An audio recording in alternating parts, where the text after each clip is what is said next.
ঈশিতার চালাকি ধরে ফেলে ঈশিতাকে ঘাড় ধাক্কা দিয়ে বের করে দিল তমাল। হ্যাঁ বন্ধুরা, এমনটা দেখা যাবে, তাই সম্পূর্ণ জানতে ভিডিওটিতে লাইক দিয়ে চ্যানেলটি সাবস্ক্রাইব করে দেখতে থাকুন। গল্পের শুরুতে দেখা যাবে সবাই গানের কম্পিটিশন খেলতে থাকে। হঠাৎ করে ন দিয়ে গান গাইতে পারছিল না কেউ। তখনই ছেলেদের হেরে যাওয়ার পালা ছিল। তখন রোহিত বলতে থাকে, দাঁড়াও, ন দিয়ে গান তো আমি ধরছি।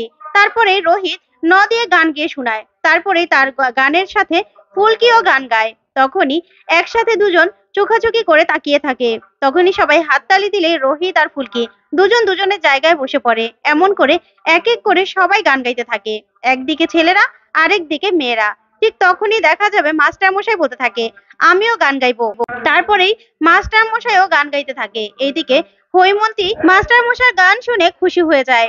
তারপরে দেখা যাবে হঠাৎ করে ঈশিতায় দরজায় এসে দাঁড়ায়। তখন ঈশিতা দরজায় এসে দাঁড়িয়ে বলতে থাকে, আমি আসবো। তখনই ঈশিতাকে দেখে সবাই অবাক হয়ে তাকিয়ে থাকে। তারপরে ঈশিতা বলতে থাকে, তোমাদের সবার সঙ্গে আমার একটু কথা আছে। তখন সবাই গানের কলি খেলা বাদ দিয়ে ঈশিতাকে নিয়ে ভিতরে যায়। তখন ঈশিতাকে বসায়। তারপরে ঈশিতা বলতে থাকে, দেখো, তোমরা হয়তোবা ভাবতে পারো যে আমি জেল থেকে পালিয়ে এসেছি, কিন্তু আমি জেল থেকে পালিয়ে আসিনি। বিশ্বাস করো, আমি অসুস্থ। তাই ডক্টর বলে দিয়েছে যে জেলে থেকে আমার চিকিৎসা সম্ভব নয়। তাই আমাকে জামিনে ছেড়ে দিয়েছে। 15 দিনে একবার করে আমাকে হাজিরা দিতে হবে। আর এই আউট স্টেশন যেন আমি না যাই সেটাও বলে দিয়েছে। তখন এই কথা শুনে সবাই অবাক হয়ে যায়। তখনই মাস্টারমশাই বলতে থাকে, আচ্ছা, তাহলে তুমি এখানে কি করছো?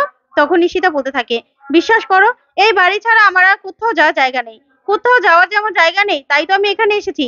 তখনই মাস্টারমশাই বলতে থাকে, শোনো ঈশিতা, তুমি যদি ভাবো এ বাড়িতে থেকে তুমি আবারও সবার ক্ষতি করবে, তাহলে কিন্তু আমরা কেউ তোমাকে ছেড়ে দেব না। আর এই জায়গায় তোমার ঠাঁইও হবে না, বুঝতে পেরেছো? তখন ঈশিতা বলতে থাকে, না না জেঠিমণি, আমি আর কোনোদিনও কারো ক্ষতি করার চেষ্টাও করব না। তখনই কাবেরী বলতে থাকে, দাদা, আপনি কি ঈশিতাকে এই বাড়িতে রাখার চিন্তা করছেন নাকি?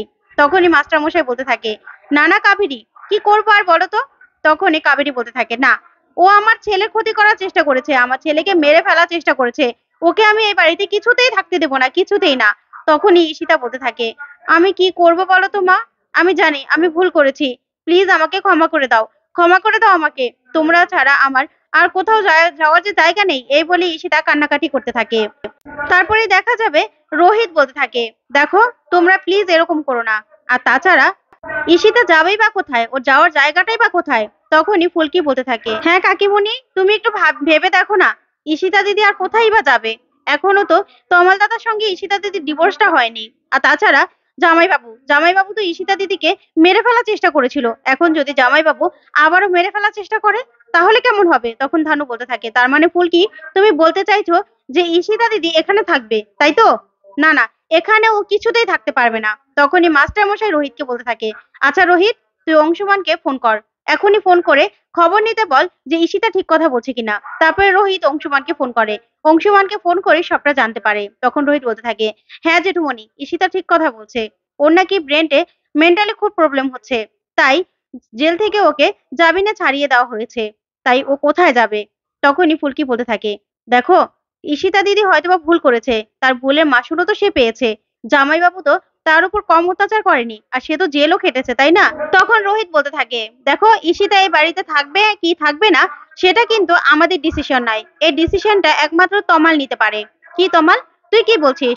তখনই তমালের মা তমালকে বলতে থাকে, হ্যাঁ তমাল, বল, বল, তুই কি বলছিস? তুই কি চাস? ঈশিতা কি এই বাড়িতে থাকবে না থাকবে না? তখনই তমাল বলতে থাকে, আমি তো এই ব্যাপারে কোনো কথাই বলতে চাইছি না। ইনফ্যাক্ট আমি ঈশিতার সঙ্গে পর্যন্ত কোনো কথা বলতে চাইছি না। আর ঈশিতা আমাকে যে ধাক্কাটা দিয়েছে না, ওই ধাক্কাটা আমি কোনোদিনও ভুলবো না, কোনোদিনও ভুলতে পারবো না। তখনই ঈশিতার মনে পড়ে যায় তমালকে গুলি করার কথা। তারপরে ঈশিতা খুব কান্নাকাটি করতে থাকে। তখন তমাল বলতে থাকে, আমি এতটুকুই শুধুমাত্র বলতে পারি যে ঈশিতা যদি এই বাড়িতে থাকে, তাহলে আমি এই বাড়িতে থাকবো না। তখন এই কথা বলে তমাল সেখান থেকে বেরিয়ে যায়। তখন ধানু, লাবু সহ সবাই মিলে তমালের পিছন পিছন যায়। তখন রোহিত বলতে থাকে, আমি দেখছি এবার। তখন ধানু বলতে থাকে, আমার মনে হচ্ছে ঈশিতা দিদির সঙ্গে তমাল দাদার একা কথা বলা দরকার। সবটা নিজেদের মধ্যে মিটমাট করা দরকার। আসলে যা অপরাধ করা তমাল দাদার সঙ্গেই তো ঈশিতা দিদি করেছে, তাই না? তারপরে দেখা যাবে কাবেরীও বলতে থাকে, আমার ছেলে যেটা চাইবে সেটাই হবে। এই বলে কাবেরী সেখান থেকে রেগে চলে যায়। তখন মাস্টার মশাই বলে, দেখো তোমরা তমালকে বুঝাতে পারো কিনা। এই বলে সবাই চলে গেলেই তমালকে ডেকে নিয়ে আসে রোহিতরা।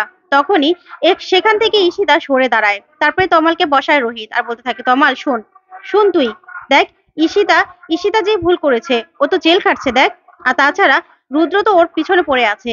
এখন যদি ঈশিতার কিছু হয়ে যায়, তুই কি পারবি নিজেকে ক্ষমা করতে? তখন তমাল চুপ করে বসে থাকে। তখন লাবু বলতে থাকে, হ্যাঁ রে ভাই, তুই তো দেখেছিস ঈশিতার পিছনে রুদ্র গুন্ডা লাগিয়ে দিয়েছিল।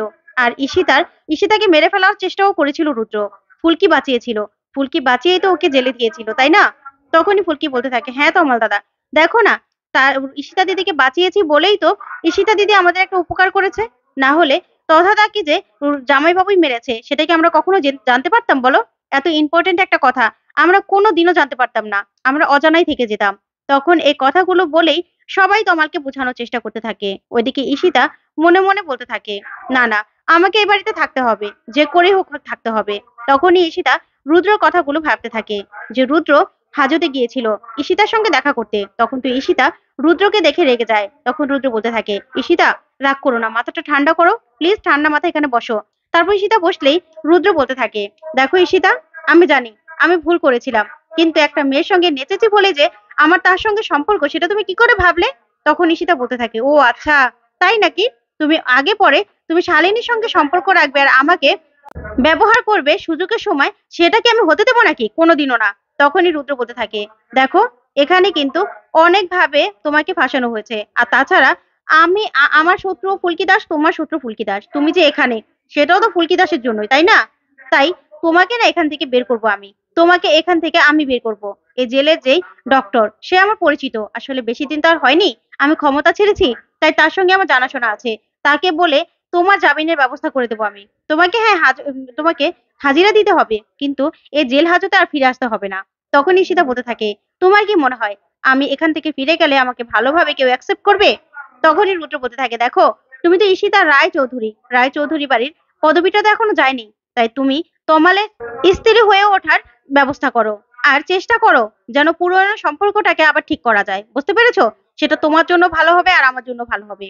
তখনই ঈশিতা রুদ্রর কথা মেনে নেয়, আর রুদ্র জেল হাজত থেকে ঈশিতার বের হওয়ার ব্যবস্থা করে দেয়। তখন ঈশিতা বলতে থাকে, না না, তমালের সঙ্গে আমাকে কথা বলতে হবে, আমাকে কথা বলেই আমাদের সম্পর্কটা আবার ঠিক করতে হবে।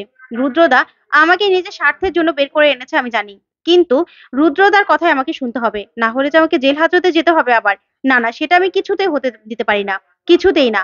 আমাকে তমালের হাতে পায়ে ধরে হলেও এখানে থাকতে হবে। ওইদিকে লাবু তমালকে বলতে থাকে, দেখ ভাই, রুদ্র তো সাংঘাতিক একজন মানুষ। রুদ্র আমাকেও কেমন মার্ডার কেসে ফাঁসিয়ে দিয়েছিল, তুই তো দেখলি। তাহলে এখন যদি ঈশিতাকে মেরে ফেলে দেয়, তুই কি নিজেকে ক্ষমা করতে পারবি? তখন সবাই মিলে তমালকে বোঝাতে থাকে। তখনই ঈশিতা আসে। ঈশিতা এসেই তমালের পা ঝাপড়ে ধরে আর বলতে থাকে, তমাল, তুমি আমাকে ক্ষমা করে দাও, আমি ভুল করেছি, বিশ্বাস করো আমি ভুল করেছি, আমি নিজের ভুলটা বুঝতেও পেরেছি, তুমি আমাকে ক্ষমা করে দাও। কিন্তু তমাল ঈশিতাকে কিছুতেই ক্ষমা করে না। তো বন্ধুরা, এবার কি তাহলে ঈশিতাকে ঘাড় ধাক্কা দিয়ে তমাল বের করে দেবে? তোমাদের কি মনে হয়? কমেন্ট করে জানাও। ধন্যবাদ।